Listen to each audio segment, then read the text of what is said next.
लगता है दोनों पैरों से दिव्यांग व्यक्ति सरकार की नजर में दिव्यांग नहीं है। तभी तो भर्ती परीक्षा पास किए जाने के बाद दोनों पैरों से दिव्यांग देहरादून निवासी महावीर बमराड़ा को दिव्यांग कोटे में नौकरी देने से इनकार कर दिया गया है। इस संवेदनहीनता पर जब महावीर ने उत्तराखंड लोक सेवा आयोग से आरटीआई में जानकारी मांगी तो वेबसाइट पर वर्ष 2011 का एक शासन आदेश दर्ज कर दिया गया, जो ये कहता है कि उत्तराखंड की सेवाओं में एक हाथ या एक पैर से दिव्यांग अभ्यर्थी को नियुक्ति दी जा सकती है।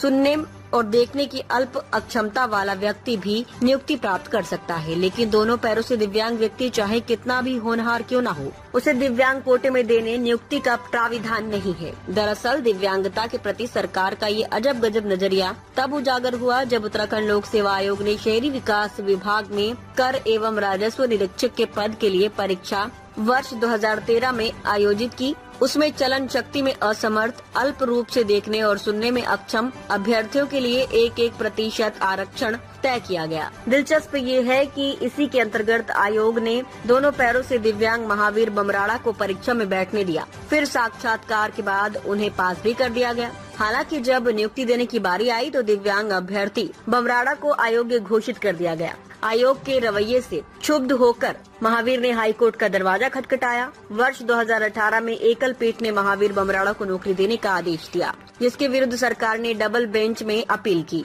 जिसमें न्यायमूर्ति मनोज कुमार तिवारी और न्यायमूर्ति आशीष नैथानी की खंडपीठ ने एकल पीठ के निर्णय को सही पाते हुए विशेष याचिका खारिज कर दी। इस आदेश को भी करीब 4 माह बीत चुके हैं, लेकिन विभाग और आयोग दोनों पैरों से दिव्यांग अभ्यर्थी को 12 वर्ष से बेवजह इधर उधर दौड़ा रहा है। कोर्ट की टिप्पणी में छिपा सरकारी उदासीनता का सार। कोर्ट ने कहा कि दिव्यांगजन को अवसर देना संसद की ओर से बनाए गए विकलांगजन अधिनियम 1995 की भावना है। यदि उम्मीदवार को योग्य घोषित कर साक्षात्कार में बुलाया गया और उसने समुचित अंक प्राप्त कर लिए हैं तो उसे अलग प्रकार की विकलांगता के आधार पर बाहर नहीं किया जा सकता। इसके साथ ही कोर्ट ने कहा कि याचिकाकर्ता अकेला दिव्यांग उम्मीदवार था जिसके चयन प्रक्रिया पास की। यदि उसे नियुक्ति नहीं दी जाती है तो पद रिक्त रह जाएगा। ये कानून और न्याय दोनों की भावना के विपरीत होगा।